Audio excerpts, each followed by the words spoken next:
Get ready for 2 hours of the Real Kyper and Bourne Show, Season 5. Nick Kypreos, Justin Bourne, Sammy McKee, Jake the Snake Schultz, Derek Brandale. We are live on Sportsnet 360, Sportsnet 650 in Vancouver, where we'll tee up the Vancouver Canucks. Game 1, Satiar Shah, host of Canucks Central, will join us. All right, we're all good there. Always streaming, always on 590 The Fan. We're good to go. We were actually just talking about the 2 TV conundrum, and if you do it, and how these days it's so much easier because you don't have to have the second cable box. You just do it off your Sportsnet Plus. It's by the way, this is not an ad. This is legitimately McKee being how do I get a second TV functioning? It's a must. Marchese and I, we just crossed over. We were just literally talking about it because he was showing me his setup. I'm like, that looks pretty good. And he's like, this is how I do it. And it was my inspiration. So does he just have his main set with a second with smaller? a cable box, and then he has another TV that he casts his phone to. You can't, like, the Jays are going to the World Series. You just cannot. Your 2 screens. Can't go with one screen from here on in for the next. Size screen side by side, or you have a main screen and a? Why? You have a theater. Wow. No. I moved and downgraded. Yeah. Right. So the setup was one screen and then 2 on each side. At my old house, I had 5. I do love that. That's goals. You've downgraded to 2. 2 with a monitor. Like, it's not a must now because I don't work on weekends and right. So, but Sammy, what a drop. Sammy will not make it between the baseball and the Leaf schedule for us in particular here in Toronto. You're not going to make it without 2 screens. Well, last night was a problem. It was okay. Like, I have a laptop. And I put on my coffee table, I put the laptop on a couple books, so it was propped up a little bit, full sound on the Leafs game on the TV. But, like, there's something to be said about sitting back on your couch and they're both on, rocking and rolling both. That's the good life. Like, I work kind of hard. You think I should maybe have 2 TVs? Yeah, I don't think it's unreasonable. You can sell it to me. It's a lot harder to sell it to your wife. I know from experience. Yeah, she's away this week, so maybe I'm dreaming a bit before I actually have the conversation. This hour, Real Kyper and Bourne, brought to you by Bet365. In a few minutes, that Shaw will join us, and we'll get out everything you need to know about getting ready for the Vancouver Canucks, who get to play, I don't know, kind of tired Calgary Flames team that played pretty hard last night in Edmonton. And the Flames with a huge 2 points last night that not a lot of people saw in Game 1, especially coming off an emotional last few days over Connor McDavid's signing. Yeah.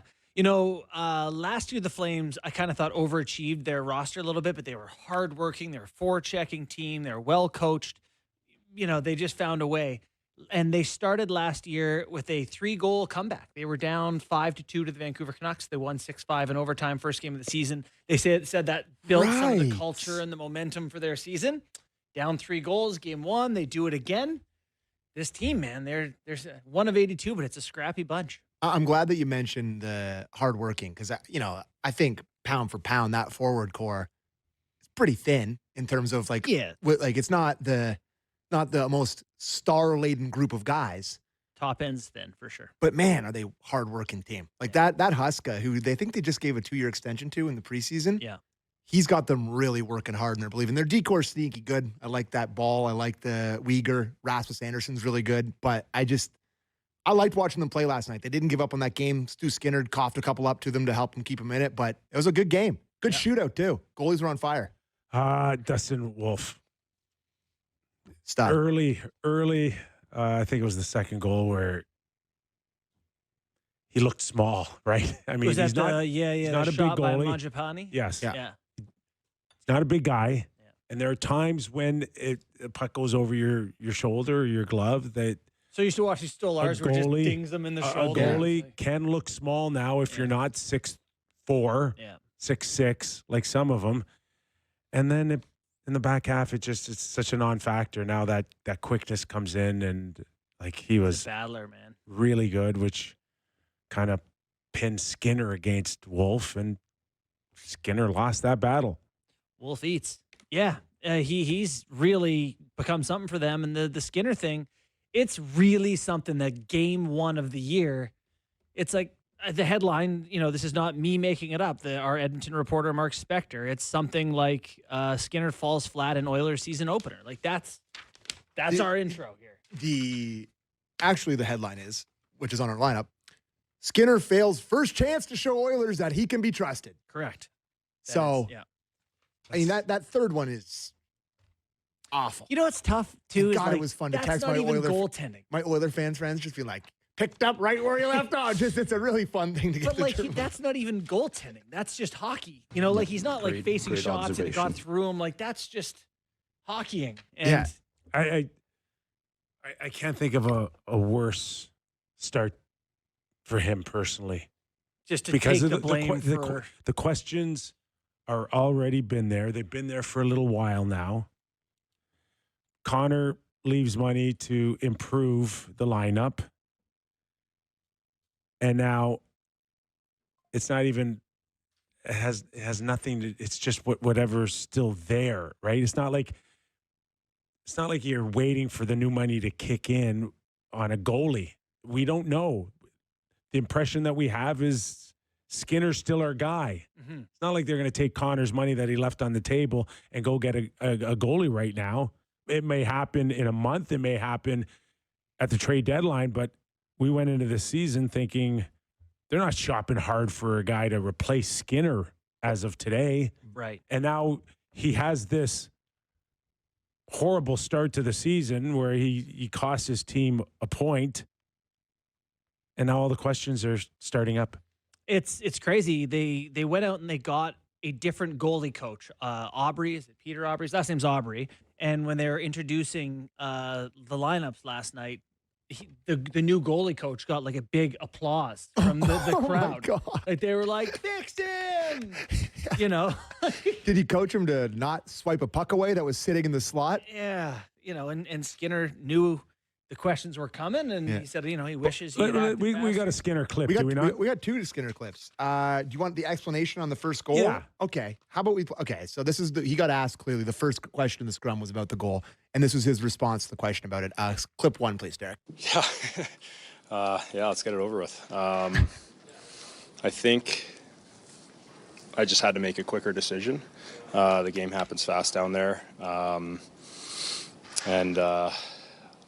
It was just kind of a miscommunication, and I was slow to react to, I think it was Coleman behind Bush, and then, it's a goal. Obviously, in the midst of it, if that doesn't go in, we win the game, 2 points.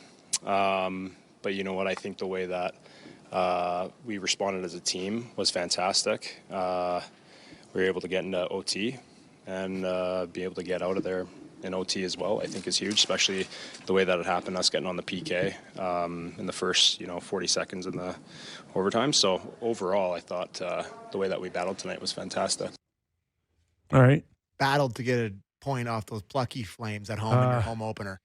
Back-to-back cup finals and at home. And then we've got another clip of him going up against Dustin Wolf. We do. Do you want to play it? Yeah. Okay, let's play it. Yeah, it was a great battle. Wolfie made some spectacular saves. He's so athletic.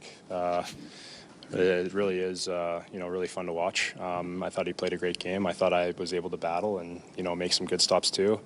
I think that was one of my better shootouts that I've had. So I feel like I've gotten better in that aspect. It's Battle of Alberta, going to the shootout, going 8-9 shooters. It's a fun game.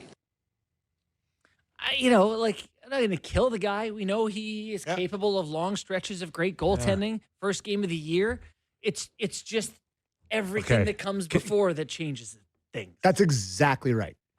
Those are fine clips in a vacuum. Yeah, totally. Yeah. See, I don't know him. Everyone loves him. Everybody loves him. He's beloved teammate. He's a beloved teammate. He's a good person. You can tell. But I'm not. I wouldn't be overly happy if I'm a coach or a manager of the Edmonton Oilers listening to him to those comments. And on the surface, it sounds like he's owning it and standing up to it. But they're just, for me, they're just a little bit too nonchalant or chalant. What is it? Nonchalant's right. Nonchalant. He could stand to be a little bit more chalant. Listen, I'm not asking him. Chalantism. I'm not asking him to be Jack Campbell and be in a puddle. Well, I kind of felt Campbell-y. That name came to my mind where he was like, otherwise it's 2 points and we lose. And But like his first comment, he kind of laughs on the goal and says, let's get it over with, as if he knows what he's going to say. He's going to say it, and then he's going to move on. make his statement. But isn't that the mentality you want for a goalie? No, but only if eventually it corrects itself and it stops. Fair. But if it just keeps going on, it's like a defense mechanism. I've got my answer. It's canned. I'm going to get it out, and we're going to move on, and everything's great. Yeah, let's get it over with. Let's get it over with. Excellent drop, right? Yeah. Excellent drop. That's all it is. Yeah. I know what I'm going to say. Let me say the I'm thing. going to own it. I'm going to say it that I own it, and then you guys will have nothing to write about, so let's just get it over with. Yeah. That part I don't like. The other part I don't like is when a goalie outplays you and you let a goal in like that to cost your team a point, and at the end of the day, Shouldn't even call it was really fun to watch. Where does fun come? Where do you get fun? So you out of have a that high game? level of desperation already for this guy. Like, it's like, this is too like it shouldn't have been fun for you to watch. He's been the biggest story, though, of like their failures in the playoffs. He's been one of the biggest stories. And I mean, they're failures. Losing in Game they're 7 and massive losing of Game 6. success. Yeah, you It's know what I just mean? like it's not free. It's not. It shouldn't be really fun for you to watch. There's nothing. Remember, You're competing against Tim this guy. Thomas being like, okay? it's my job to pump Luongo's tires. Yeah. Like, I'm not watching the other side. I'm worried about stopping the puck. And like, am I going to watch Whatever. Judd go up and say that it was really fun to watch Vladdy hit against us? Judge, yeah. Judge. Yeah. Judd. Judge. The Judge. Aaron Judge. Yes. Yeah. Yeah. The Judge rises. He's on his way to Is Cancun right Judge now. Gonna sit there and say that was really fun to watch. I had a blast out there And watching him. yeah, race. and I mean, Bowman start just spending all that cap space they got now too. They just signed Rozovic. They're signing another. It's like me after a couple cutwaters at the J shop. Just there has to be something between a Jack Campbell reaction and Skinner's where it's like I just gotta fix this. I just gotta fix this. Yep. Well said. I'm curious to know how aggressive the Oilers will be, because like if you're McDavid, like you left this money on the table, and the one thing that's kind of been holding you back or whatever, and you're sitting on the bench, and that third one goes in, you just hang your head and go, oh, okay, like, are we going to do something about this? Like this, I love the guy, but at some point I'm curious to see if they actually do something. And he's right. I mean, there's times when he looked really good there with the shootout, and he made some decent saves, I guess. Every NHL goalie, if you don't have stretches where you look good, you're not in the league. Like, he can look good for stretches. Okay. Yeah. I'm just trying to throw him a bone, maybe. That was a nice attempt. You're a sweet guy, Kip. That's what everyone always says about you. You know, and by the way, he will make an excellent in-between periods analyst, too. Skinner? Yes. All right. Oh, Well, yeah. I mean, you could tell just from those comments, he broke down a lot of things. big there, personality. right? Speaking of, we have a new guy. Okay, there you go. Okay, Satiar Shah, host of Canucks Central on Sportsnet, is joining us now. Hey, Sat, how are you, bud? Thanks for doing this. I'm doing great. Not as great as everybody in Toronto. We were celebrating hard here last night, but I'm sure the vibes must be great in Toronto after that big Blue Jays series win. Yeah, we've calmed Sammy down enough here to get him on the show for at least 2 hours I here. haven't even mentioned it. Yeah, it's actually true. We haven't really gone into it today. But just the look on your face when I first saw you. Oh, I'm thrilled, but continue. Yeah. All right, so just give us your early thoughts of the start of the season, and now that the Canucks are ready to go, where they ultimately fall in place, especially in the Western Conference. I'll leave it open to you. Well, it's just nice to turn the page on last season, especially considering how much drama there was, right? And the drama was one thing. The hockey wasn't great either. There was a team that was struggling. They were good defensively for the most part, but offense was so hard to generate. I mean, the vibes just seemed off the whole time. And even after they made the JT Miller trade, there was this big existential discussion around where is this team headed? What are they going to be? And the vibes have been immaculate so far to start training camp. And sometimes that doesn't really mean anything. But at the same time, considering how bad the vibes were last year, you would imagine because you're a lot better, you would feel a bit better heading into the season. It does really genuinely seem like, though, guys, that the players on the team have buy-in, at least currently, and to a man, they are committed to having a better season and being on the same page. And I know that's a lot easier said than done this time of the year, and nothing is more sobering in the National Hockey League than losing NHL regular season games, and that's what really kind of sets the mark. But I feel like the team is in a good headspace, and considering how this team has had maturity issues over the years, I put a lot of stock into that. And then the other part of it is it does seem like they have a clear idea of what they want to be. So I'm encouraged by the direction they're going, and they're not just going to try to be the same team they were last year and just trying to win games, 2-1 if they can. They do want to find different ways to generate offense. And considering the personnel might be lacking somewhat up front, I like the idea heading into the season. So the idea for 2025, 2026 seems good heading into the campaign. And I think for the most part, the vibes are positive, and that's a pretty big departure from where we were last year, especially as the season started.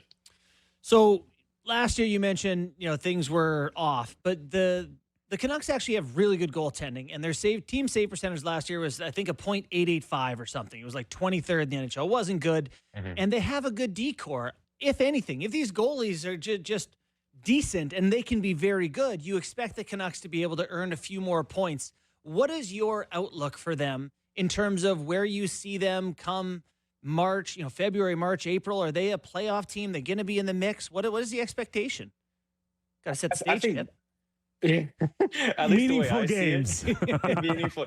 Well, the way I see it is they should be competing for that third spot in the Pacific Division. Now, I know people will put LA ahead of Vancouver, and that's completely fair based on the season they had last year. And you want to look at the roster. But if you go through how their defense is built, how the Canucks defense is built, look at the goaltending tandem, and even the forward group, which I would give the LA Kings an edge, I find those two teams to be in the same tier. You can say LA is at the top of that tier and Vancouver's at the bottom of that tier. But if you're in the same tier, you have a chance to jump that team as the season goes on. And then we can talk about Anaheim, where you view them, Calgary, and at worst, they're also in the same tier down, or at worst, a tier below. So I think the Canucks should be in the mix to finish in top three in the division if possible, but at the very least, they have a chance to be a playoff team. And you're so right about goaltending, because last year, Lankinen was tremendous, but it was also tremendous relative to what the expectation was for a guy who was signed at the end of training camp on a league minimum contract, who had to essentially survive in a really adverse situation. So he was good, especially early on, but on the totality, it may have not been as impressive as you think. But if you look at the context, he did fare really well.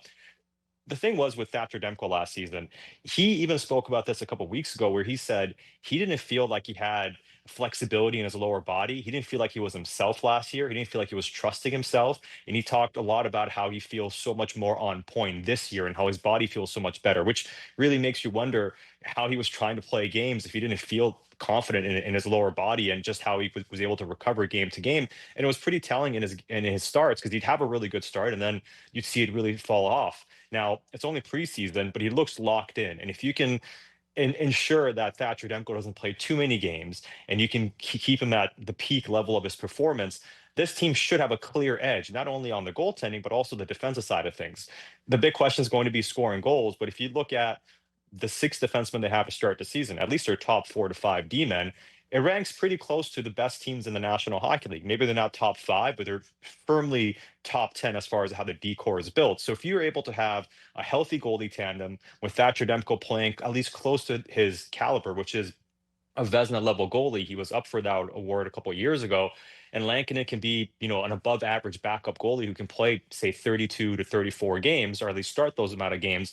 I think it gives the Canucks a real strong foundation defensively to be in games. And we know as the season goes on, injuries can happen. But the thing that keeps teams in playoff races are strong defenses, buy-in to how you want to play as a team, and getting saves. And it seems like at the very least, the Canucks may have that going for them this season. Sat, you mentioned scoring, which opens up the floodgates on their highest paid player in Pettersson, and his ability to rebound back this season off of, I don't know what he would describe a bad or humiliating season, I guess. I don't know, at 40-plus points. But where is that watch and the feeling that Canuck fans that he can come back and be that 100-point guy again?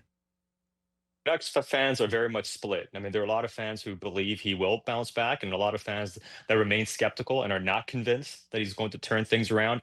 And I don't think what we saw in the preseason gave us an indication one way or another about where he's going to be. There were some positives, there were some negatives. At the same time, we don't read too much into what veterans look like in the preseason. It's more about how they trend when the regular season begins. But he seems to be in the right headspace, which I go back again to the vibes thing, which could also, sometimes it's not quantifiable. So maybe it is, pixie dust, and we're not sure what this ends up being as the season goes on. But everyone has a right mentality, and Pedersen himself too. And the team has spoken very highly of how wired he's been this year, how focused he's been, how much more relaxed he's been. And he's even, to Adam Foote's point, grown somewhat in the leadership aspect of things. So the markers that we were looking for as far as commitment goes, they've been there. Now it comes down to how he's going to play on the ice. And I'm generally a pretty optimistic person by nature, and I've seen his game. I've seen his peak. We've all seen what he looks like. I still refuse to believe a player of his caliber just forgot how to play hockey at a high level. I know it's there in his game. I know it's in him to find it again.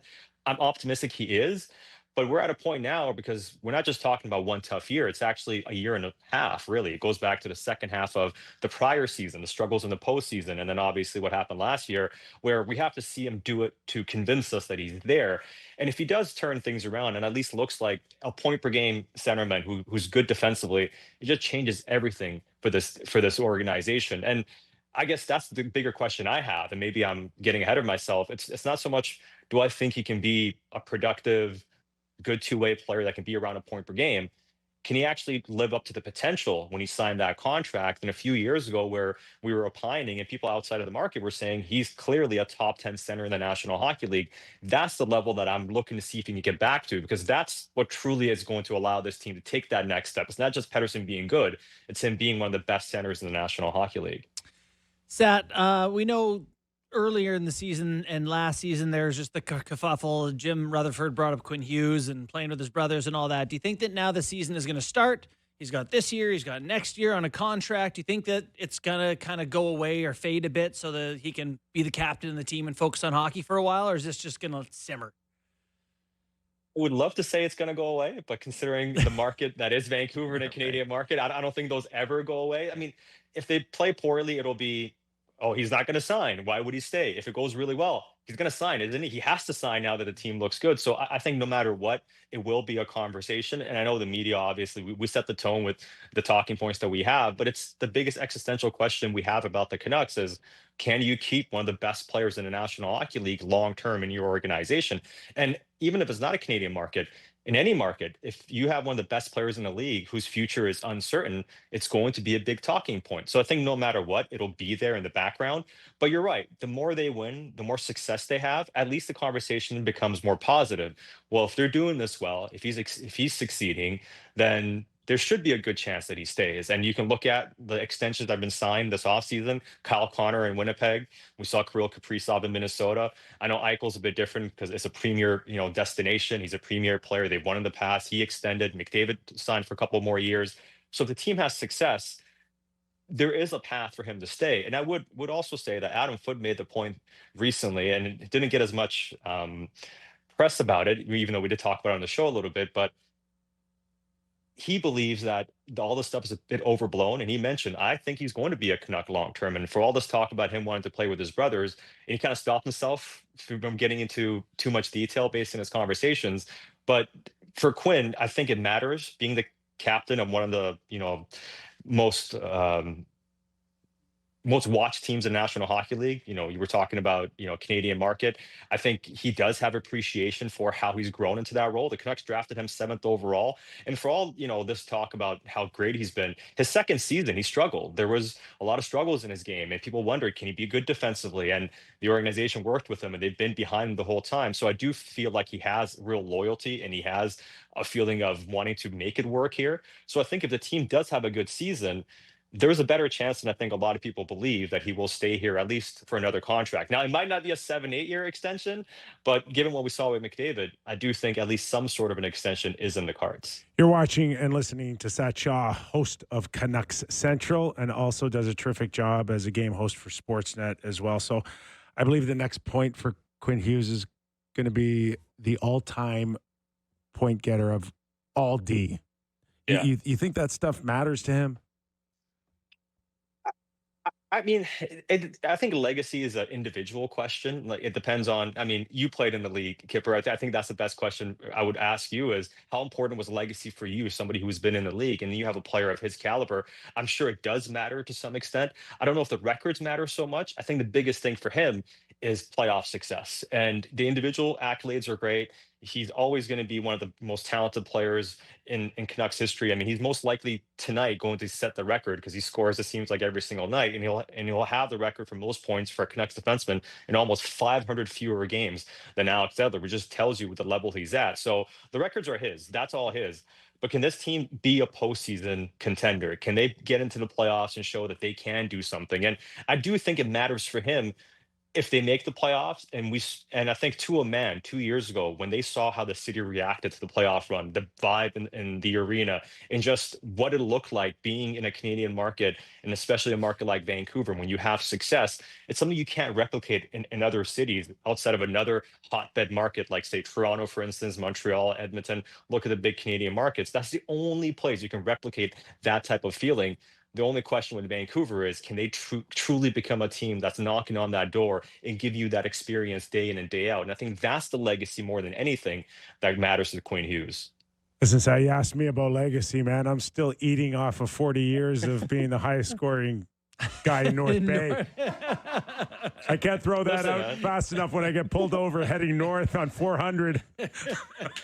Man, if I had a chance to play a single NHL game, I'll be throwing that at people's faces every single day. So I totally feel you. Yeah. Let me ask you about Adam Foote here. And I know it's really short training camp and we haven't even played game one, but was there a sense from the beginning of training camp that this is his team and he's just not merely an extension of Rick Tockett's program last season? I think you nailed it. There was a big discussion about, is he just going to be Tocchet 2.0? He'll just do what Rick Tocchet did, and we're not going to see any real changes. And it is a markedly different system that they are playing. Now, there are some similarities, but some of the responsibilities defensively, and we'll get a better idea when the regular season begins, because we'll see truly how the team's lining up against other opposition, and game in and game out, are they following the same type of system? But defensively, they have made some tweaks, but more than anything, it's what they're trying to do offensively. They're trying to get the puck up as quickly as possible, and something they're trying to really take advantage of is unsettled defenses in the defensive zone that they're attacking in the offensive zone. And one thing that the players have spoken about is, especially the wings, and we get a chance to get into the zone, take it to the net. And if you don't get to the net, pull up as deep as possible and look for your options coming downhill. And oftentimes it's going to be a defenseman coming down as a trailer and trying to hit that guy. They want to get their D-men up into the rush and also be very active once they're in the zone to find the gaps, go downhill, be the weak side player coming in, be the trailer coming in. And they're really trying to either get to the net or create the low to high plays as much as possible. And last year, a lot of the plays were get the puck deep if you can, but get it up to the points as much as possible. And a lot of the offense was being generated from the points, trying to get layered screens through and really trying to create a lot of havoc in terms of how they're scoring goals. They want to generate more off the rush, but they want to generate more by being a bit more aggressive with how they're attacking downhill into the offensive zone. I think that's something that's completely different from what we saw last year. And I'm really curious to see how that's going to work out, because when you take those chances, you also leave something going the other way if your rotations aren't tight. So that's something to keep an eye on. But I think what Foote has done, which has been impressive, he got the leadership group together early this summer. It was Elias Pettersson, Quinn Hughes, Thatcher Demko in Michigan. I think it was early in July. Pettersson flew over. They spent a few days together, and they talked about, what do we want to be as a team? What is our system going to look like? And what can you individually take ownership of? And through that, he's really set the message across. And something Demko spoke about was, at some point this summer, we're like, why is he getting ahead of this? Like, we can just focus on this in training camp. But as they started working on things, had more meetings, and when they got to training camp, they were already locked in. They're already 2 or 3 steps ahead, knowing what they were going to do, knowing what to expect. So I think in terms of his leadership, to get the message across as quickly as possible, he's done all the right things. And I think it has been impressive with how detailed he's been and how organized he's been. But obviously now it comes down to, can those players execute on it, and can they keep the buy-in as the season goes on? But on the things we can judge Foote on so far in terms of preparation and having a vision, he is hitting those markers. Last one from me, Sat, just Evander Kane, first year there, contract year. What are your expectations for his role and his output? I'm expecting him to have a good season. And as long as Evander Kane's healthy, I think there's a lot of motivation. I don't care who you are. When you get to that stage of your career and you still have the ability, you want to earn another contract. You want to make sure you play as well as you can for however many years you have left in the league. And I think the level of physicality that he can bring is something this team lacks. And we even saw it through the preseason. There was the first game he played against Seattle. One of the Seattle players took a run at Jonathan Lecker-Mackey, and he right away just pulled him aside. It wasn't, punching him in the face. He was smiling. He was saying, "You want to do that? That's all good. If you want to play that game, we'll play that game tonight. Just be ready for it." And I think the Canucks have kind of lacked that type of presence from a player. JT was somewhat like that, but he's also not a guy who's as intimidating as a guy like Evander Kane can be. And then also, this team wants to really live by winning along the boards, winning in front of the net. And those are the areas that he has success. And when you look at how the forward group is built, I think he is a critical part to their success, not only 5-on-5, but potentially on the power play as well. So I'm expecting, as long as he's healthy for this year, that he's going to have a good year. I see him being a player that does fit a lot of gaps for what this team is lacking. If we're asking a question long term about investing in the player and what it could look like beyond this year, might be a different take and a different conversation. But as far as this year goes, I see a player who's highly motivated. And if you look at it, hypothetically, for what this team needs, in theory, he does fit a lot of gaps. It all starts tonight for the Vancouver Canucks as they entertain the Calgary Flames. Hey, Sat, really appreciate the feedback on the Canucks. Have a great season, okay? And we'll catch up to you again real soon here. Always a pleasure, guys. Looking forward to chatting again soon. Thanks, Sat. Appreciate it. That is Satiar Shah. Does a great job on Sportsnet through the intermissions and, of course, Canuck Central. Yeah. So do you agree with him about where the Canucks are at? Do you like their chances for a bounce-back season? Yeah, you know what? I know people like to use the word parity, but when I look at, with the exception of maybe Pittsburgh, every team has like expectations. Yeah. Right? Higher expectations. Right, yeah. Pittsburgh doesn't have higher expectations. Right. They don't. Expectations. Gotcha. Expectations. But Vancouver does. Mm-hmm. Yeah. I mean, I think. And he's talking about knocking on the door of a playoff spot. Well, I mean, Quinn Hughes, Philip Hronek, they just got Pettersson, gave him a big deal. Marcus Pettersson from Pittsburgh last year on D with Tyler Myers. They like the other Elias Pettersson, Derek Forbort. Like, the D's good. The goalies can be good if they can get, a better Petey, DeBrusk, and Besser to put a couple in. And a healthy Demko. Healthy Demko would go a long way. There's a lot of names here that I'm like, I don't know. No idea what to expect from Baines, Coots, Lekkerimäki, O'Connor, Ratu. There's a lot of, I don't know. That Braden Coots making the team is pretty crazy. I mean, he's a child. Wasn't he a 2025 pick? He was drafted this past draft, right? Yeah, it's like he's 18 years old. It's like Trevor Linden. It's that's remarkable. No, I take 18-year-olds making a roster with a grain of salt for no other reason that sometimes there's different reasons why you're doing it other than just truly like best player's going to stay. Best player's ready and he's staying and he's going to be a part of it. Yeah, the Mitten made it when he was really young here too. There's that last year? just we really don't know what he's going to be unless he gets consecutive games in there and there's a growing confidence far beyond, I think, 5 games, 7 games, even 10 games. So, good on him. Good on a lot of young kids that feather are in the cap. Whatever it is, but it could be also because of the cap. Yeah, not just a feather in the cap, right. but they could be there because of the cap. They're a feather on the cap. But a lot of their guys are health dependent, right? Like you mentioned, Demko, if he's healthy, he's good. Is Pettersson, is Hedel going to be healthy? Is Besser healthy? They got some guys they need. So many Petterssons. A lot of Petterssons. Pettersson, a 1, remarkable 2, amount 3. of Petterssons. But I will say, like you were talking about with Sat, in theory, goaltending and defense, excellent. Right. Like on paper, on a piece of paper, looking at the lineup, yes, it should be very good. So and if that's they don't get scored on a ton, that's a huge factor. Yeah. And you get a motivated Kane. Like I think there's a lot of different outcomes. Maybe the hardest team to predict in terms of them being very bad or good or decent. Like I really have no idea. But I don't hate this roster on paper. I don't. No, there is like 5 teams, 6 teams where you're like, wild card team, roughly? They're roughly a wild card team? Or the Flames? Flames don't have nearly as much talent, but I don't know. anyway. A break? Game time or? Well, no, we're doing game time in the Leafs are. Oh, we are. Okay. Break here. Maybe talk about Eichel after this. Yeah, we got plenty more here. 28 teams will be playing tonight. Holy It is smokes. a really busy one, including as we teed up Calgary and the Vancouver Canucks, plus the ones that we saw last night. Plenty more to still get into here on our national hour of the Real Kyper and Bourne Show.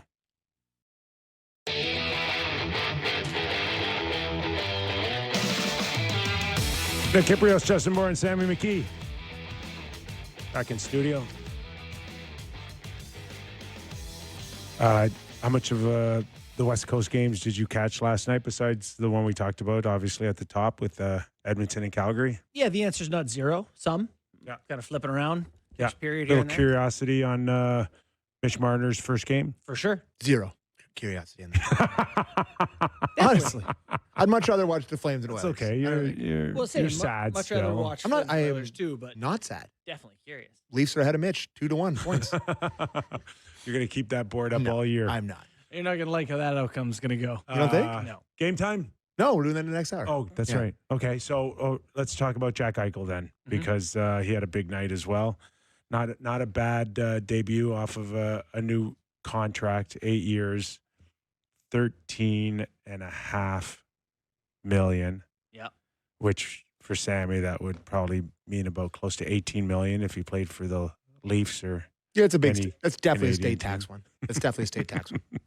It very is. big state tax. That's definitely a state tax But discount. But whatever. they ended up losing the game, which is supposed to win when you That sign is a the point. contract He like had a that. goal and 3 assists. When you He's have like, 4 I did points, my part. When you have 4 points, Yeah. you sign that contract, you're supposed to win. But your overall thoughts on Vegas and Jack and Mitch? The only thing that I really have as a takeaway is, Marner made a great pass on the Eichel goal. Nice one-timer. Eichel, that contract number to me is kind of the pocket I have him in this environment, right? He's a guy who can put up big points and has improved his defensive game to a certain level where he's considered a great defensive player.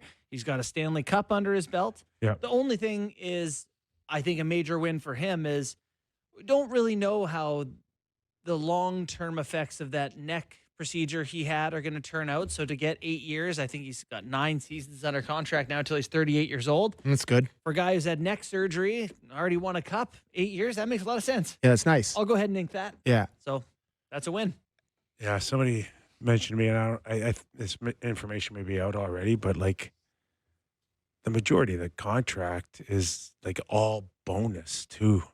So Like he's got over unbuyoutable. $100 million of bonus money, I was told, Yeah, which is just like all these deals are It's- all bonuses. incredible. Yeah. Like the base salaries, I don't know what he's making, $1 million a year. Yeah. That's Kaprizov's making $1 million a year. The rest is all flat Right. bonuses. Can't buy it out a lick. So they're So protected. there was an urgency to get that type of contract in. You think they'll change that? I do believe in the new CBA, you will not be allowed to front load the bonuses Yeah. like Jack just did Yeah. or Kirill. To that extent, you're going to still be allowed to do it, but just to not that extent. Mm-hmm. Just going to ask you guys a question. Yep. I think all these guys signing long term, I guess outside of McDavid, who, the Oilers fans took the victory lap on that 2-year extension. But all these contracts for all these stars, I do think it's kind of just boring. Like for the league. Yeah, like it's better when guys are like Yeah. doing some NBA. But like you don't team want switching. I think you can go too far with the NBA where there was that little stretch there where the player movement was absurd. Totally I was like, absurd. what the hell is going on? 5 first. I'm like, it's like for Kevin who? Durant and Kyrie Irving and Harden play for the Nets now? Like, when did that happen? I think you can go too far. But I do think there's a world where all these guys who are superstars who are going to be going to free agency and have a chance to talk to other teams just end up signing these long-term deals with their hometown teams. I do think part of it, as a fan, maybe you guys don't care, I care. but I do think it's a little bit boring. I think it kind of The sucks. NBA has 5-year max term contracts, and I think 5 years is a pretty reasonable length of time. But now they've walked it back to 7 in the NHL Yeah. for your own team and 6 for other teams. Yeah. So it's getting lower. Yeah. What do we have left for a free agency show July 1st. Well, I mean, it started it with Kaprizov, McDavid, Connor. As someone that's done that many, many times, it's a big deal here. It's a big day. It is.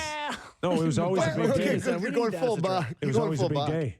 July 1st was always a big day for the network, big it's signings. It's a big week, though, Kim. A lot happens in the days but leading up to it. It's killing the must-see television. You cannot must-see a week. No, you can't. You but can must-see who cares a July if 1st. It's killing a day. Well, it kills the anticipate. To Sammy's point, it's boring. So it's just I boring. think trades still happen. They just are more spread out. It's not like one day we get them all. Now it's like the week before. There's no big names. Panarin. Anderson. Panarin. By the way, I'm not a Panarin. Was Panarin still a free agent? Like him as a person. Yeah, Alex Ovechkin. Nobody's watching. Ovechkin's a free agent. Ovechkin's a free agent. Patrick Laine. Kevin Hayes. Andre Kopitar, who said he's going to retire. Anders Lee. Kempe's rumored to sign a contract now. This could be the year that we don't do a free agency show. Great. Great. I don't care. Nick Schmaltz. He'll sign first. One of your boys is a free agent this offseason. Kings. Sniper. Kempe is a free agent this offseason. There's a rumor out today. He was asking for 10. All the new contracts have made it, so he's asking for 12. They'll give him 12. That guy goes to 11.5. That guy goes to free agency though, July 1, when he's like the top guy. Yeah. That guy is rich, and you love him. I love him too. I like him too. But he's signed by the week. How old is he? Is he 29, 30? No. Older? No, younger. Right? Kempe? Yes. Is he 27, 28? Yeah, now we're talking. Okay. Let me. He's a weapon. Let me get you that answer here. He is 29 years old. Golly, I'm wrong. I apologize. He's 29 years old. I'm thinking you're more right than I am. Well, I thought he was a little older. I didn't know that. Well, both you guys. Can he get 8 years? Probably. Oh yeah. They'll give him 8 by 11.5 or something like that. So like you. Oh, go ahead. You guys more on that? No. He's 29. God, just going back to Vegas last night, and they lost to the Kings in 6-5 in a shootout. A lot of goals. A lot of goals. Flying in the net. And a lot of people have Vegas to win, especially since Mitch signed there. Mm-hmm. But last night I saw a team that really missed Pietrangelo. Yeah. Like they don't lose 6-5 with him in the lineup, playing 27 minutes. No, they don't. Doing buck sound. No, doing buck. Well. Buck, take it easy over there. I'm telling you, they don't. Yeah. Well, I don't know what to tell you. I mean, Braden McNabb is now a top pair D for them, right? Is that playing with Shea Theodore? Is their top pair? But I mean, they're still loaded. It's just going to be different without a guy who is a Norris fringe kind of guy. Their forward depth though is they have the best forward core probably in the league. Yeah. Okay, so we got a few minutes here. We're gonna have a lot more Golden Knights content this year. I have a feeling. Nah, I'm just gonna move past it. I don't know. I'm in bed by 10:30. Oh yeah, right. You were pouring over the surprising insider info into the Golden Knights this year. With what? A contact who knows? I don't know. I feel like we're just going to have more Golden Knights content leak in. You never know. But whatever I can read in the next day, I'll be happy to share with you guys. 14 games on tap tonight. I said that already. Yeah, I know. I know. I'm reiterating it for the people that are listening. I'm about to do an exercise with you. All right. Okay. I'm going to read the games, and you're going to stop me when you say you're really interested in them, okay? Okay.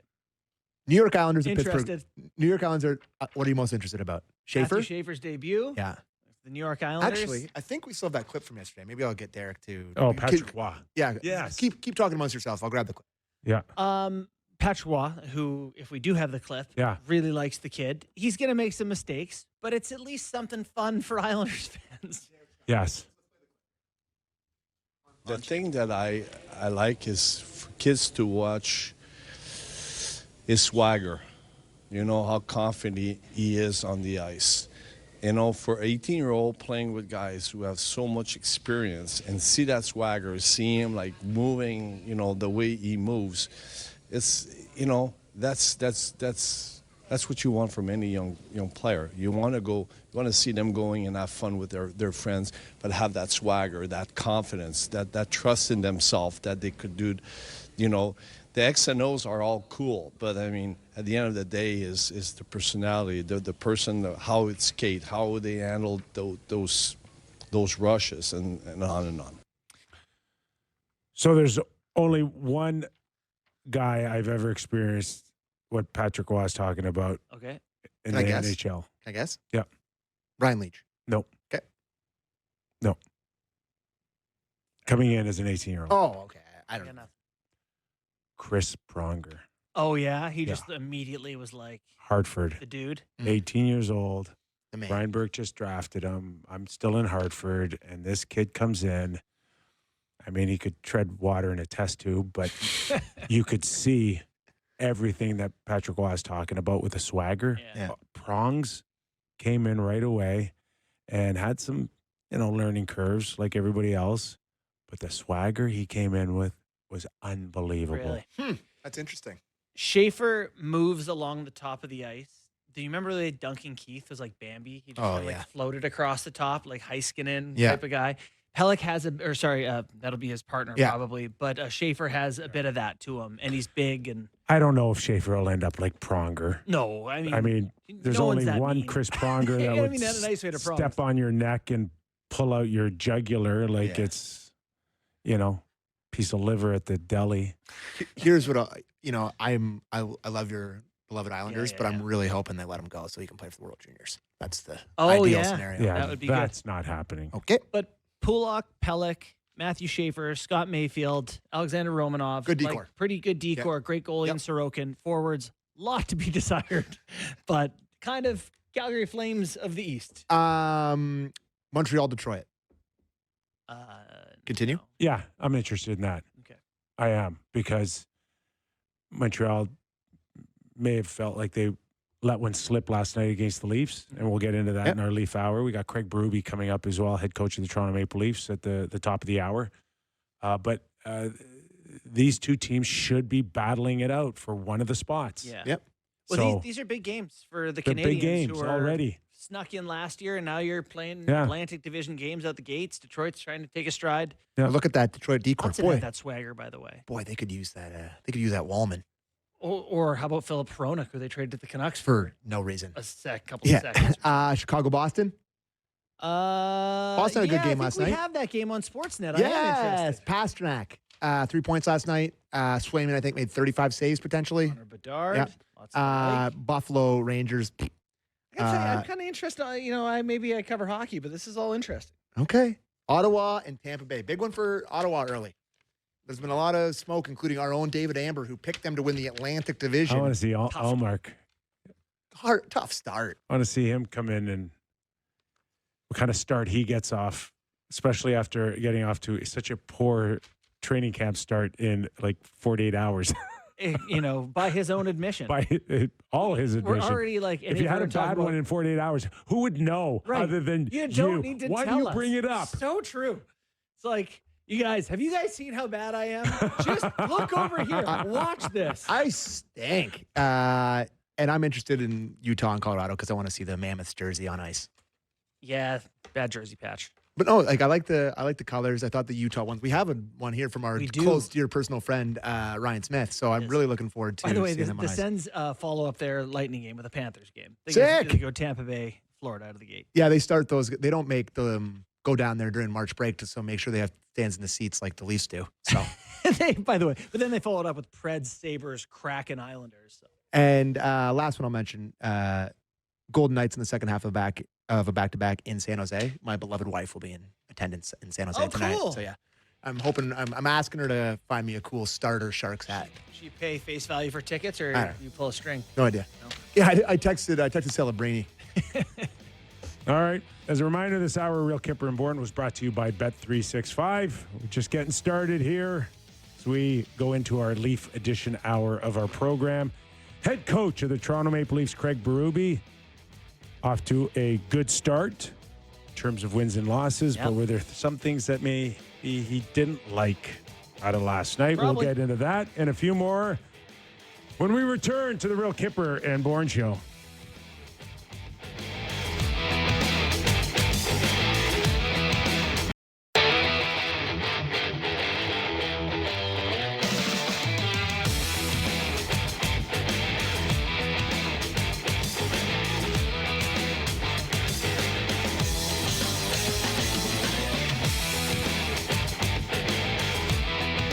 It's the Leaf Hour edition of the Real Kyper and Bourne Show.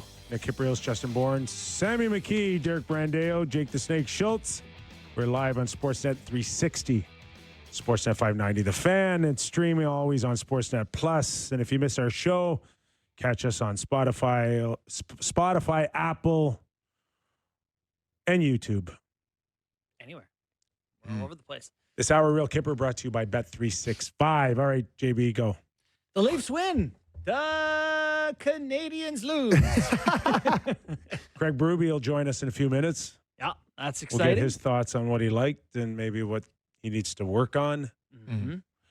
But outside of that, Leafs have this stranglehold over the Montreal Canadiens in season openers, and it keeps going. 10 straight wins for the Leafs over the Canadians in season openers. 9 straight wins. No, 11 straight home games versus the Canadiens. 11 straight home games they've won against Canadians. That's their second longest such streak in franchise history. Won 12 straight at home versus the Canucks from 2014 to 2022. Yeah, not going to say they won going away, but they pretty evenly fought match, more or less. I had the Leafs ahead in high danger chances, and their power play wasn't great. But listen, they found a way to get a couple of timely goals, and so what Stolarz was good. What was the setup last night, boys, for Jays and Leafs? Oh, so I actually was Leafs big screen, Jays little screen, and everyone in my house was like, "We're not doing that at all." So Jays went to the big screen, Leafs little, and then I recorded Leafs, watched on the laptop, and then went back post game. Yeah, I had the Sportsnet Plus thing going on my phone, so Okay. I just switched it back and forth. Yeah, Really? Okay. I couldn't not watch the Jays last night. No, I had Leafs I on had the a- laptop with sound, Yeah, and then Jays on big screen Yeah, with no sound. I had to watch the Leafs last night, yeah. more so than the Jays. I had a window here. They're up 2-1. There was still some wiggle room. Yeah. Oh my They would God! have won you're tomorrow ins- night, Sammy. They would have won tomorrow night. They would What have. are you talking about? Yeah. Even if They won a I bullpen didn't have game to. I didn't in have Yankee to. I didn't have to Stadium. lock into the Jays last night. So God, I was hyper locked. I Were think, you? yeah. It just felt like as soon as they got those early runs, it just felt like it was Early in the runs, it bag. was 1-1 until the fifth It inning. was tight. Well, they got out of the gate. They got out of the gate first. I think it was nice to have the Leafs on because I put the sound on the Leafs on my computer and I was watching that closely. And it was nice to pretend that the Jays didn't exist. Like I'd have them on the big TV, no sound, and I was like, Wait for oh, something to I was happen, like, look oh, up. that's what it's like a regular season game. I'm Yeah. barely even paying attention. Blah blah But blah. that's the nice thing is I could watch the Leafs game, Yeah. and then when something happens in Yeah. baseball, then it stops for a while. I will say, just quickly on the Jays, I don't know, like you said, didn't even care about it last night. You weren't locked in or whatever. But the feeling that I have today is almost not even like exuberance. It's just pure relief. And I'm like, thank God I don't have to do that again until Sunday. I thought that was God. a fun one. Not just No, relief. it's That was fun. horrible. Yeah, it's just horrible. But There's every moment is horrible. When's it fun for you? Never. It should feel like it's just getting started, not It like a does. relief. I mean, they got There's Pat. They no did, relief. There's just a build for. well, I will say, beating the I don't want you Yankees to be is a pretty satisfied. I don't want you to be that's good coach. satisfied. This is a Berube. I don't want you to be satisfied. If they lose the next round, you need to be crushed and disappointed. duh. Like, what? You know what? But you know what? Obviously. I felt additional pressure for the Jays because of Buck. Because Buck went out Yeah. there and said the Yankees are not a good team, And he was they're right. not. They're not. And And then he went back on in New York, I think, and doubled down. Again, he's Doubled like, down. I was right. They Yeah. aren't any good. They suck. And guess so I what? felt some pressure to back up Jamie Campbell. But baseball, unlike any other sport, has this feeling of winning like multiple championships before you win the it championship. is. Everyone it's knows just- it's too much. Disagree. What do you?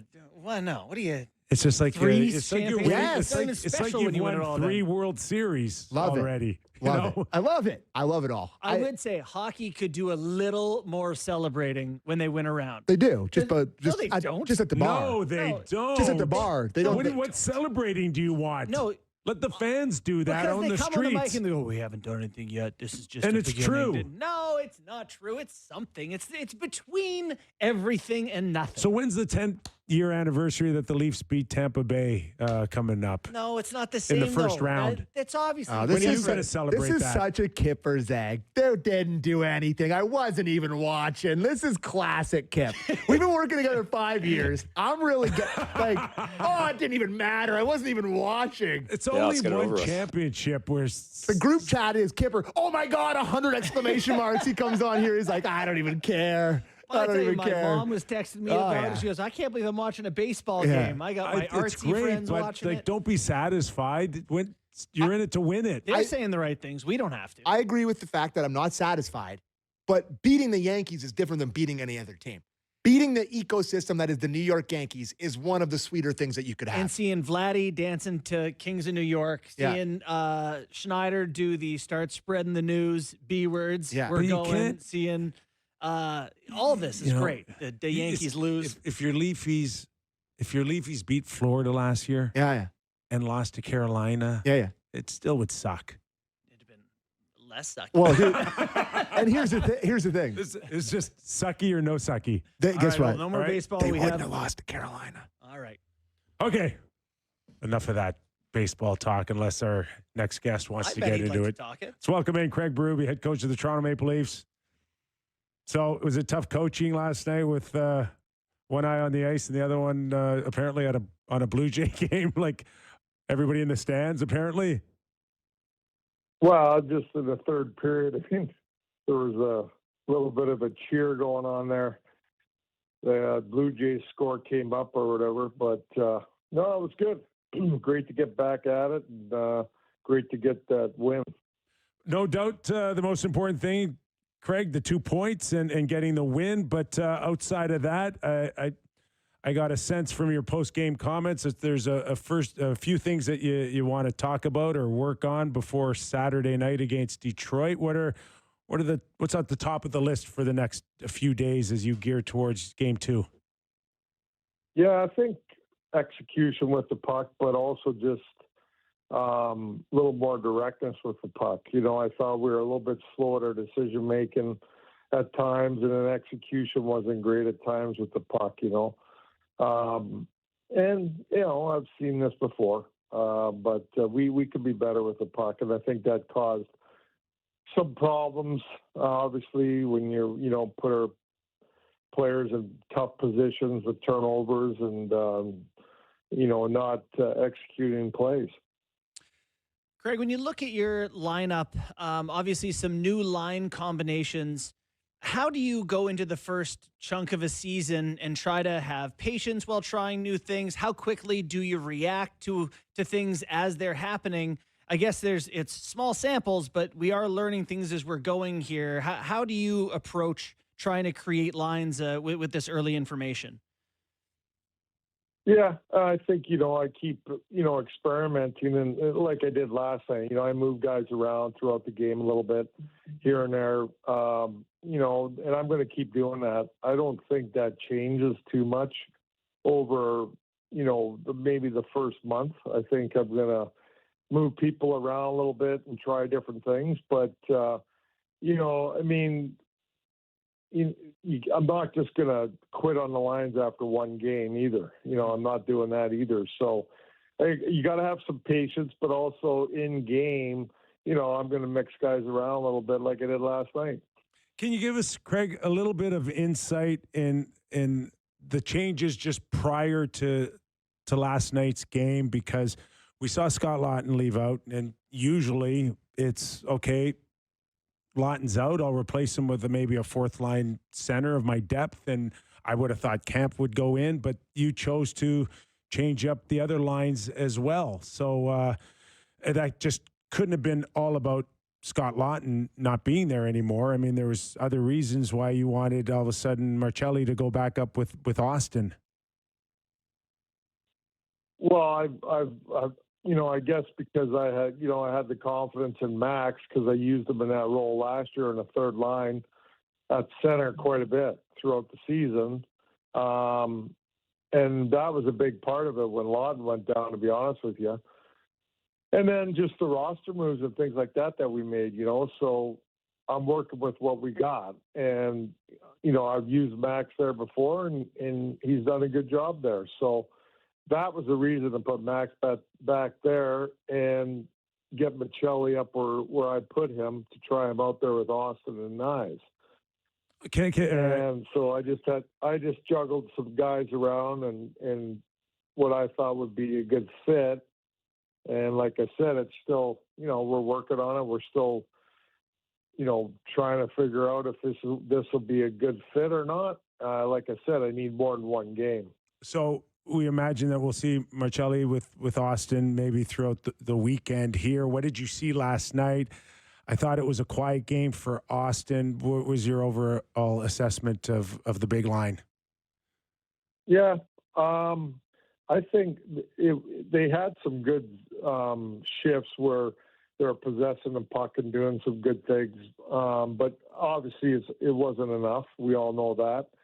And it'll get better. I do believe that. I think some of their puck touches were not great. I go back to the puck again. I didn't think that we were making good plays with it or executing with our plays. So like I said, we got to keep working on that. That's something we're going to focus on tomorrow at practice. Just making better puck plays, better decisions with it. A little more directness. I thought that there was times where we tried to make plays that they're just too difficult. We don't need to make those, and it ends up we turn the puck over. But, I think there's something there with that top line with Michelli. Like I said, he can pass the puck. He can make plays. He made some plays last night. But I think there's just they need to find some chemistry between the three of them, a little more chemistry than they're showing right now. Yeah, and obviously that takes a little bit of time for some guys. It looked like some of the players who have been here, Morgan Rielly was fantastic for you last night, skating as well as I can recall seeing him skate.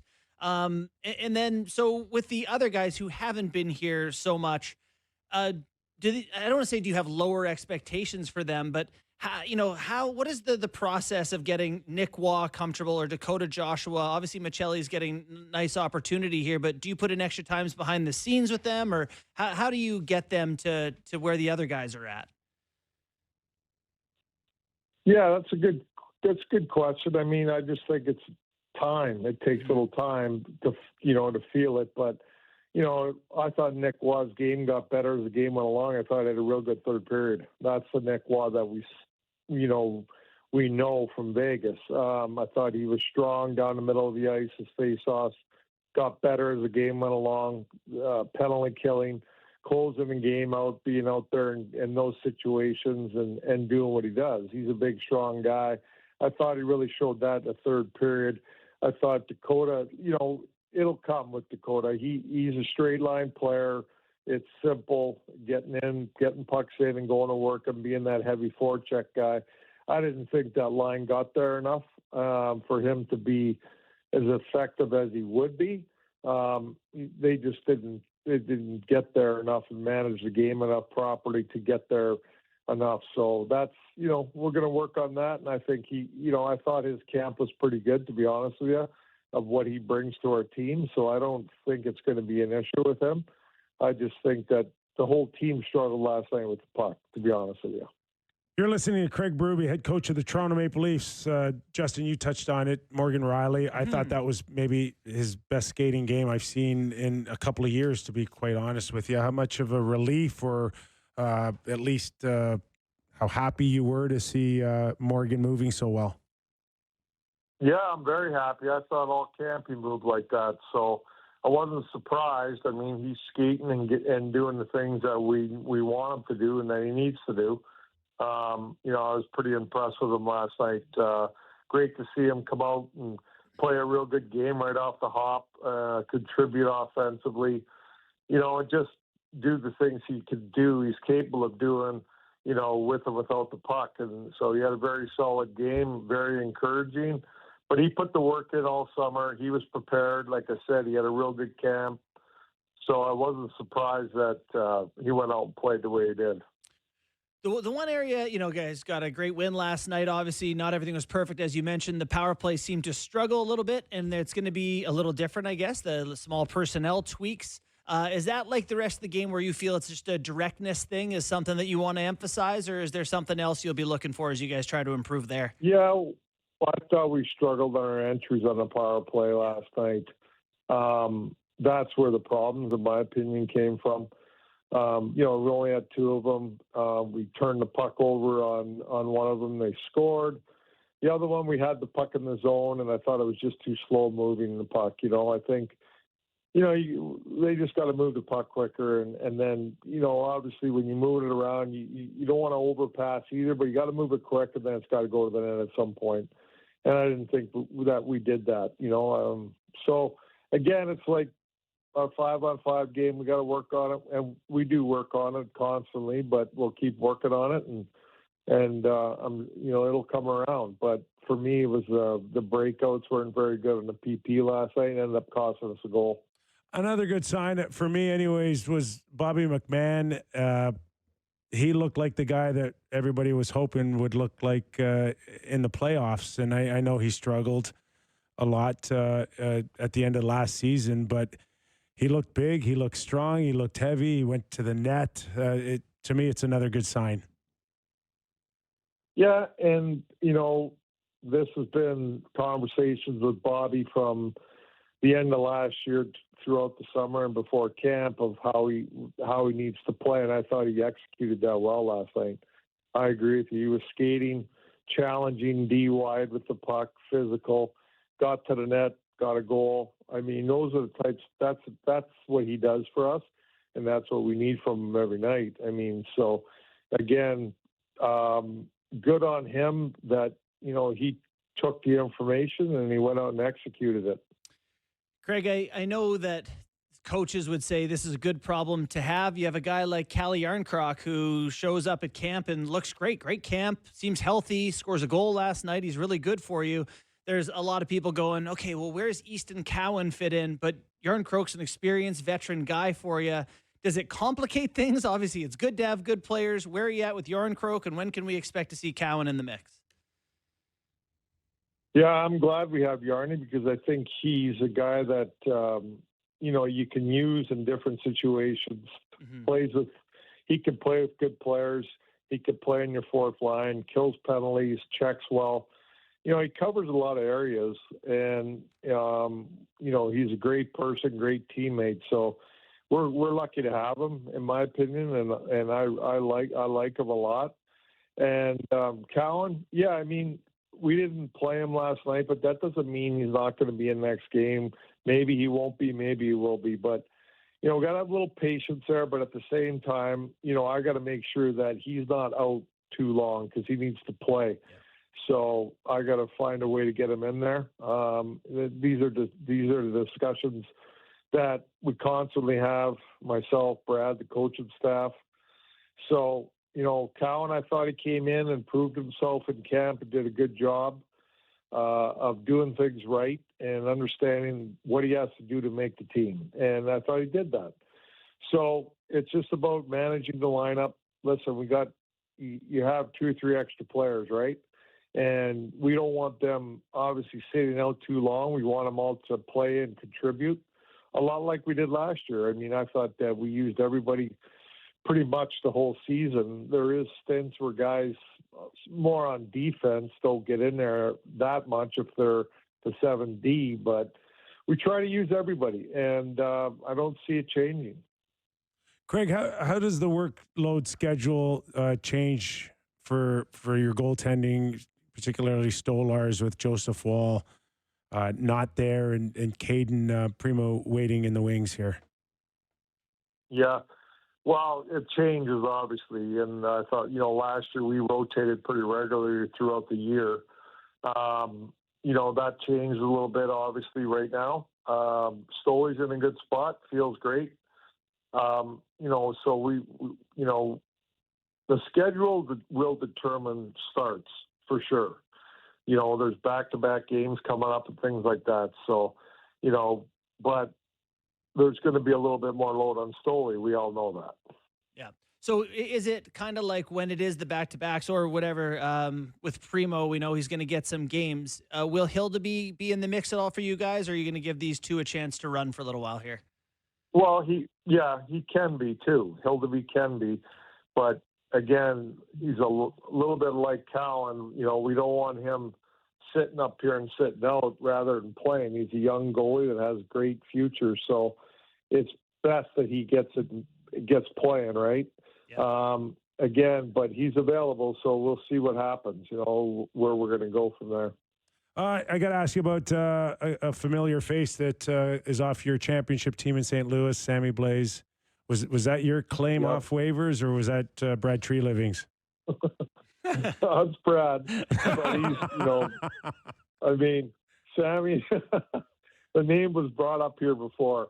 So he knows that I coach Sammy, and, you know, I like Sammy a lot. I mean, he did well for us, and he was part of that championship team. And he's a guy that he's gonna be physical out there. He likes to take the body, and he's got surprisingly good hands. He has the capability of making some plays and scoring some goals. So, you know, we'll see. Like I said, we got extra players. We're going to try to find a way to get them in. And I guess the last name I have on my list to ask you about while we had you was Nick Robertson, who continued to have a great training camp. Played 57 games for you guys last year. You know, it's been tough for him, right, to get opportunity, I think, at times, but at the same time, played a lot last year. Where are you at with his game and his ability to, I guess, grow within the Leafs? Yeah, and that's a good point. Like he has to continue to grow as a player, and he has the capability of shooting the puck in the net. You know, he works hard, he skates, he's quick. I mean, I thought he came into camp and came out and showed everybody that he belongs on the team. Like, I thought he had a good camp. Again, he doesn't. Obviously, the things outside and all the noise is not affecting him, because he came into camp and he earned a spot, played well, and started last night. He was in the lineup. So that's on him. He did a good job there. And like I said, we like him. And, he provides speed, and he has the ability to shoot the puck in the net. So, like I said, he's part of the team. We got extra guys, and we got to try to figure out. It's game by game, see where we're at. There might be guys in and out, so we can get everybody playing. You know, it seems to me, Craig, that you got a handful of guys that are kind of in this mushy middle where they could play anywhere between 9 and 13, 14 minutes.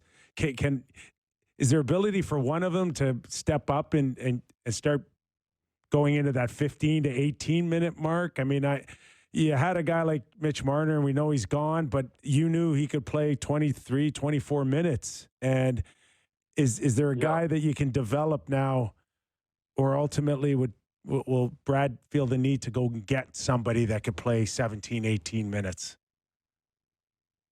Well, I think we have guys capable of getting there. Not everybody can play that many minutes. There's guys that have the motor to do it, right? And, I think watching Cowan from junior to now, he's got a motor on him. So that's a ways away, but I do believe in time that he could get there and do that. I do believe that in my mind. Whether we need to go and find somebody, we'll have to see about that, right? Trades are hard to come by, it seems like, but we'll have to figure that out down the road. All right, Craig, last one for me, I promise this time. Just you guys added Derek Lalonde to your coaching staff, NHL head coach previously. Have you guys changed any of your division of duties with his addition? Yeah, he took over the PK and a lot of what Lane did last year for us. Yeah. Very, very happy to have him. We're lucky to have him. He's a very good coach, very intelligent, great with players. Really has a good sense about it with players, how to approach them and talk to them. Very, very good personality that way. So I think he'll do a good job with our guys from an individual standpoint and helping players develop and get better. But overall, he fits in really well with the chemistry on our coaching staff. So it was a great hire. I didn't know him personally, but in the hiring process, I talked to a lot of players that played for him and different coaches and things like that have worked with him, and he came highly regarded. Craig, good luck this weekend, back to back, I think, with Detroit. So wish you all the best and really appreciate your time on our show. Yeah, I appreciate you guys having me on. Thank you. Okay. And we'll talk to you soon. You bet. Sounds good. Good luck. Thanks a lot. That is the head coach of the Toronto Maple Leafs. Yeah, last year the Leafs power play or penalty kill was 20th, somewhere around there. So, Did I ever tell you the time we're Craig Berube scared the crap out of my mom? What? No. Yeah. I'm rooming with him in Hershey. And You're roommates with Craig Berube. Yeah. Huh. And my mom and dad are coming to the game, but they come early. They want to come see me. So they call me up. I say I'm in room whatever. Yeah. And Chief answers the door, and he's wearing like a ripped off T-shirt with his guns just blazing. And my mom looks at him. Guns N' Roses, sleeveless shirt. She's like, she looks at me, she looks at him, and he's like a Coke machine. Yeah, he's a weapon. Yeah, he's a weapon. Yeah. And she's like, you're not playing in this league. Yeah. Yeah, you're not. Those guys, his chest are as deep as they are wide. Oh, yeah. Yeah. I'm not built like that. Okay, so. What'd you grab from that? Robertson's out, Cowan's in on Saturday. Interesting. Yeah, I just maybe those last few comments about grooming Easton Cowan, and I think he knows what he has with this lineup. It didn't sound to me like there was an abundance of confidence that like there's someone in that group that could step up and play a more definitive role as a frontline guy. So he's just going to have to kind of mix and match here. And like at the end of the day, Nick Waugh is capped. I don't know what it is, 14 minutes, 15 minutes. I think it's 15. I like him. Okay, 15. It doesn't. Buying stock. I don't think Dakota Joshua is going to be a guy that can play 16 or 17 minutes. I don't think, Nick Robertson's in the plans to push him up into the top 6 and play 17 or 18 minutes. No, I would say. Who is out there for you? He mentioned that, like, in game, he's going to make changes based on who's playing well and who isn't. That's going to be a consistent thing. And I think that's the right wing spot with Matthews and Nyes is going to be like here's the guy who's skating tonight reward spot. So, Michelli. But they want him. They'd love for him to find it. He's the only one. Be a guy that runs shotgun on a top 2 line and play 18 minutes a night? I mean, he hasn't proven in the league that he can be that yet. I think they look at their lineup like you and I are doing now, and they're going, he's the only one with the pedigree to do it. Like, if he could find it. It's tough to play with great players. There's the pressure. There's whatever. He did make a couple nice plays last night. First shift, I think he won a battle along the boards and put it right out in front. Past, McCabe, who ripped it. Yeah. But it wasn't with Austin. It was. That play was, yeah. Yeah, he was on the ice with Austin. Austin didn't have one scoring chance last night. Not one. Oh, your point is the play he made wasn't to Austin. I'm just saying that's the most important thing here is that he finds chemistry with Austin Matthews. There's no world that he can do what you think he can do without Austin. It has to be with Austin. Michelli. For Michelli to have 80 points, like I said yesterday, you're going to have to find a little chemistry. I know. But last night, Austin had as quiet of a game as I've ever seen his whole career. Yeah, come on. I mean, I've seen some quiet ones. 0 scoring chances. Not 1 or 2. Right. 0. Yeah. Okay? That's as quiet as it gets. It can't happen. Okay. Over 60 minutes, it can't happen. Michelli, Domi, somebody's got to create with this guy. Yeah, but like, it's not there, Kip. They don't have the player. He's not on the roster. You know, like Domi's not going. Domi's 31 or something. 30. He's not becoming something he's never been in the league. That's a concern. Sure is, but it was a concern 2 weeks ago too. It's like this is a thing. So I'm curious: is this? Let's see how good we are and wait till the deadline, see what we can get then, or if they're like, we know we need this now. Yeah. How long? How long? How long can you wait? I think the more they win, the longer they can wait. Last night's an example, like probably even last year, where they get outshot again. Stolarz, outside of Morgan Riley, is the best Leaf. And, you know, the star players from Montreal, like Suzuki and Cole Caulfield, I mean, they didn't have a good night either. No. But and by the way, credit to Wah on that. He did a great job against that line. Yeah, but are you going to have to get a lot of points again like they did last night, where it's like it could go either way, and then Stolarz just out goalies his opposition? Because he mentioned that their puck touches were bad. Like, I think he's talking about, remember, like 5 minutes into the game, Willie tried to like put it through someone at the blue line, turn it over, everyone kept skating. It's like, what is that? You know, like, I think if you make better plays at the blue. I thought that line was good. They were good. They were good. Yeah. But yeah, I do worry about that whole possession stuff and having the puck more than the other team. They need someone. But I do think you have to get into the year till teams figure out what they have. Okay, we're bad. Okay, we're sellers. No one's given up. I don't know. I don't know how you don't know already what the Leafs don't have right now. I know the Leafs know. Lots of teams know what they don't have. Yeah. But I think other teams believe they're good right now who won't believe they're good after they lose a bunch 2 months from now. So by American Thanksgiving. That's right? kind of your first checkpoint of what are we? Yeah. Yeah. But again, last night's another example. Like, I didn't think Willie had a great game either. And that guy's so talented, he ends up with 3 points. I thought he was pretty good. I thought he was pretty good. Yeah, I mean, sets up the first goal of the game. And Tavares finds Riley on two assists, and somehow these guys still are a threat, man. They are. But that's elite players, right? It's like, oh, he was out there tonight. Oh, he had 2 points. You know, that's those guys sometimes. May have to look like that a little bit for a while. I think they're going to be in pretty even talent fights often. And when their star players are great, they'll get wins. And when their star players aren't great, it's going to be see how the goalie plays and hold on to your butts. It's not exactly the most. Not the worst forecast. Let's take a break, and then we'll do game time after the break. All right. He's the producer, Sammy McKee, says let's take a break. When we return, more Real Kyper and Bourne after these words.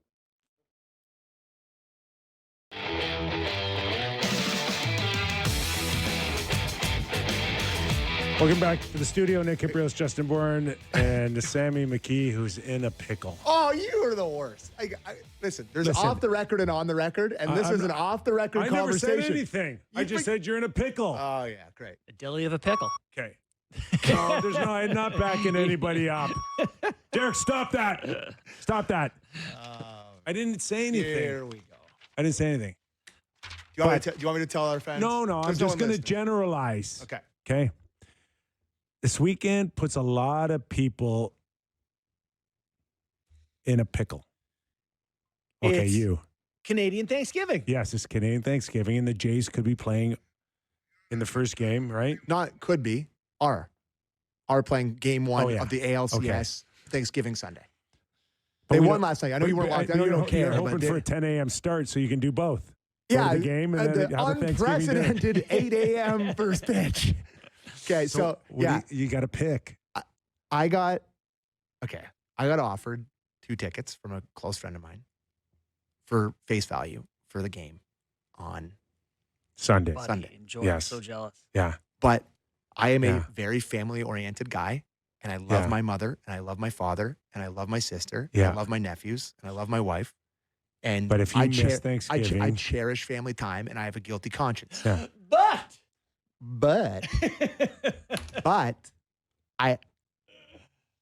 listen, there's Thanksgiving comes around every year, baby. ALCS doesn't. And we got Christmas coming up. That's the best argument you can make. Your family only wants 1 turkey that day.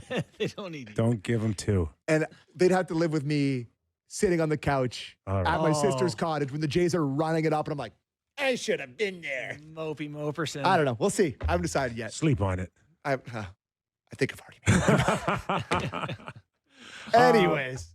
Just overall thoughts on Montreal last night, because there's high expectations there as well. Yeah. Yeah. Like they skate really well from the back end. They're Hudson, fast. Dobson, like how Struble skates. Obviously, Matheson skates well. Like great mobile back end.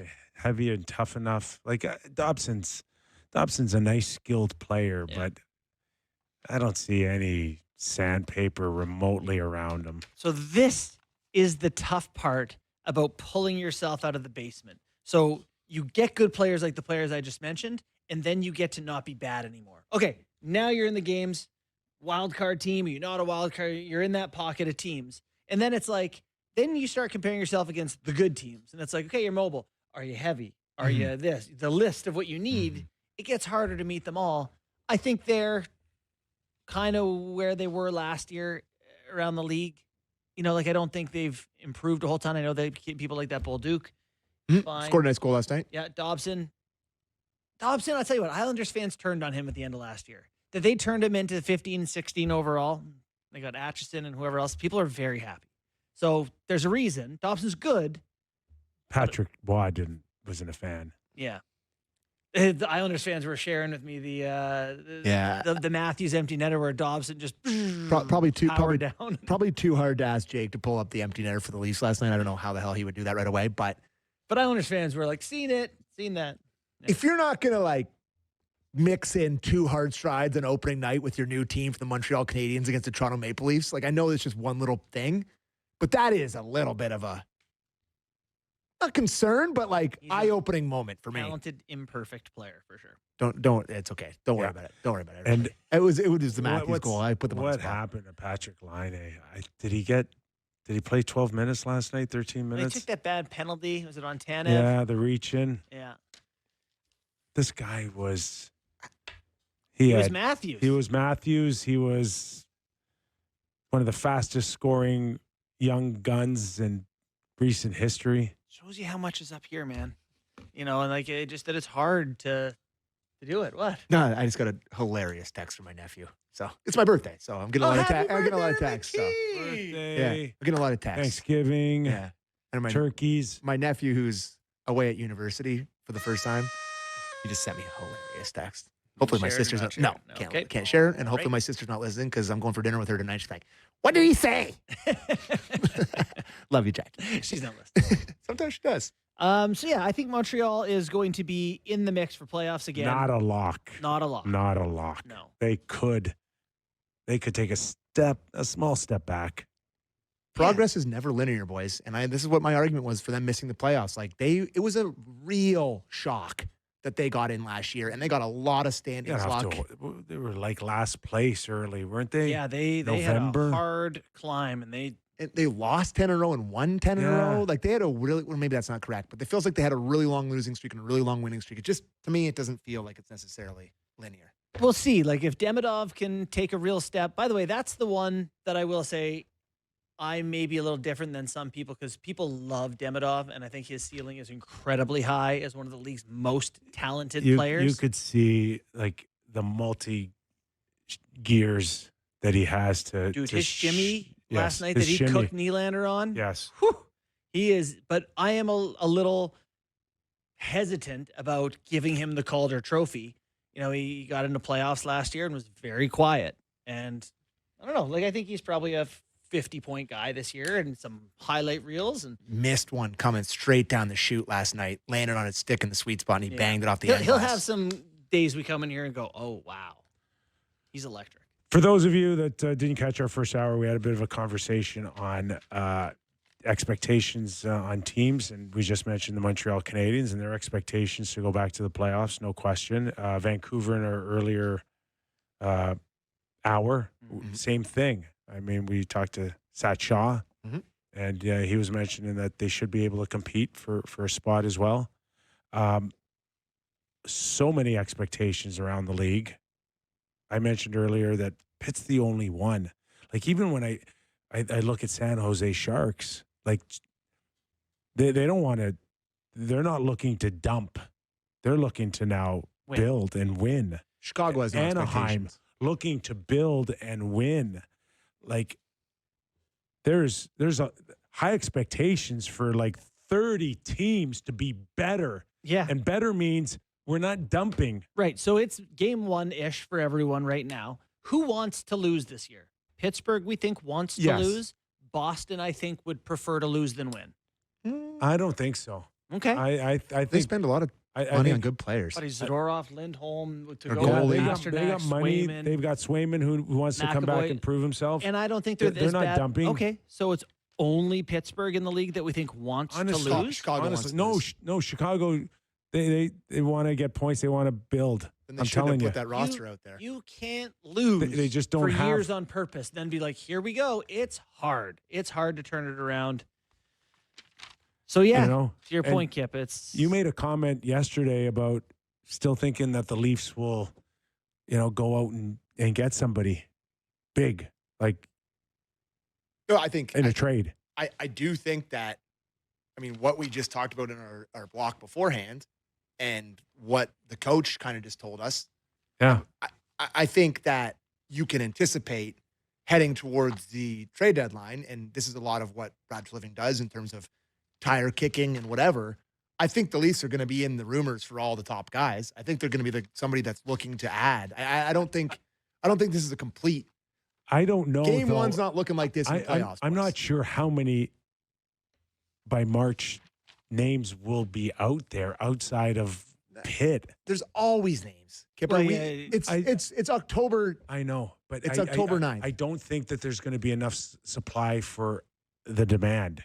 agreed. And you have to In act quality, earlier. Sammy. In quality. Okay. I Okay. think My teams point is that these teams want to get. No, it's just it Flat is- cap for 15 whatever it years. is- Everybody no, thinks we're it's good. because teams didn't know if they were buyers or sellers fast enough.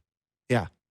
And they kind of let it pass. Yeah. I just don't know, going back to the Leafs, how realistic is there an 18 to 20 minute winger still going to be available? Mhm. Yeah, like if it's available at any point, you have to act because there may. Like the only It one I may can never tell you come right available.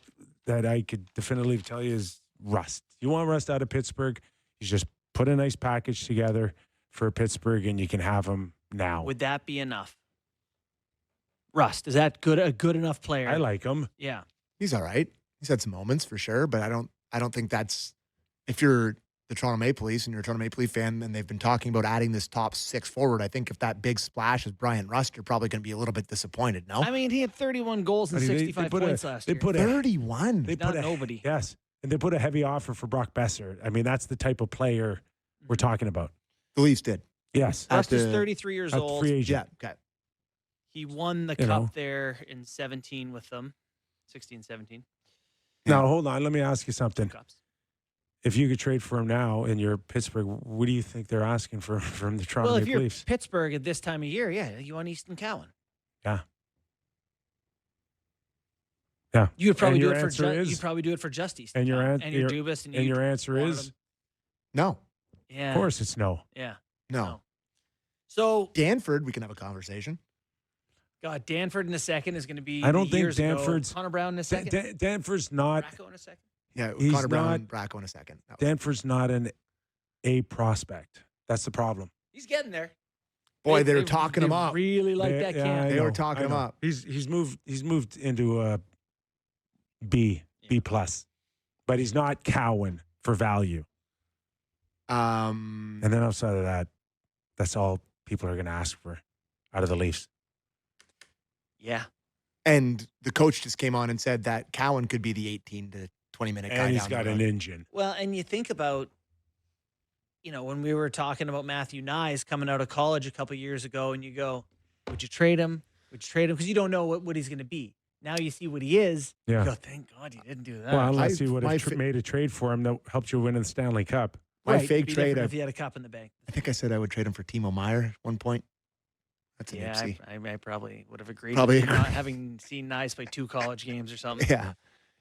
Maybe that player could have helped you beat Florida. Maybe Timo Meyer?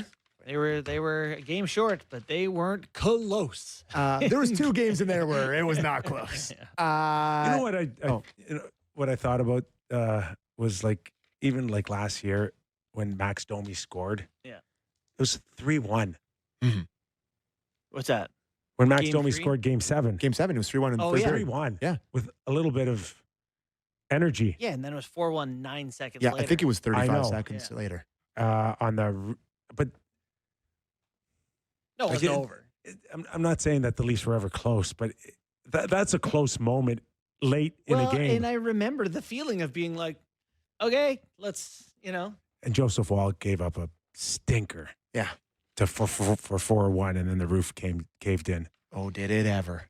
What else you got? Quickly, this is a funny clip from Riley. I mean, we're at the end of the show. It's almost Friday.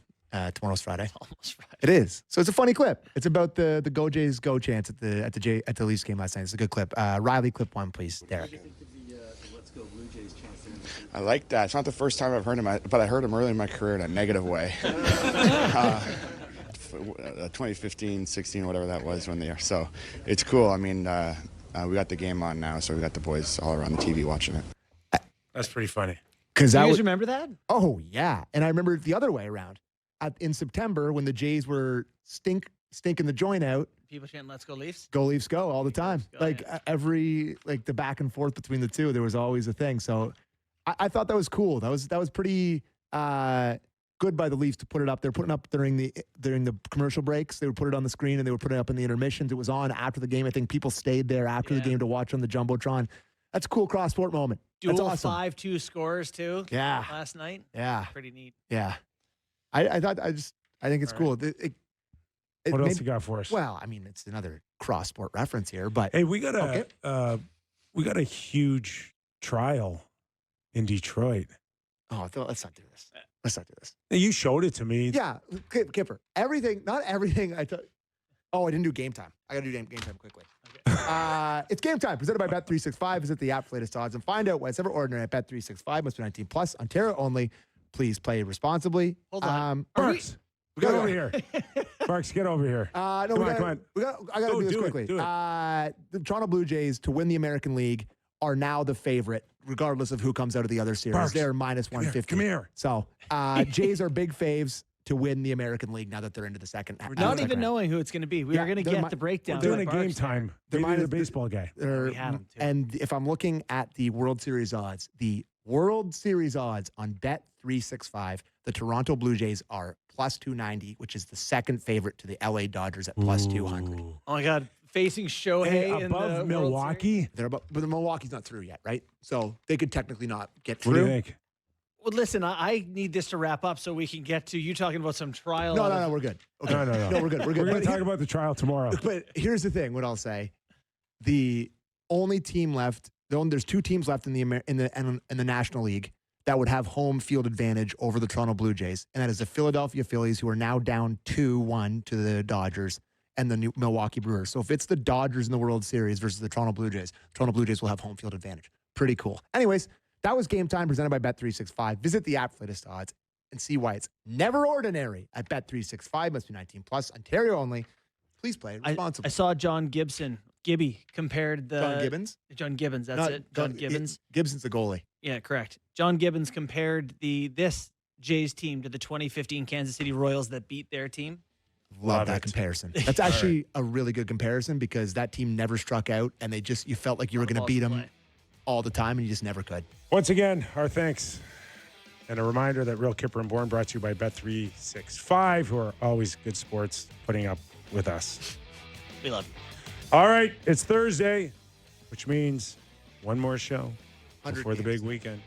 What's that? 100 games. So much hockey. So much. Pick your game, enjoy it, and we're back tomorrow. Talk all about it. If you get a chance, give us a rating and review. We'd love to hear from you as well. Have a great night, everybody.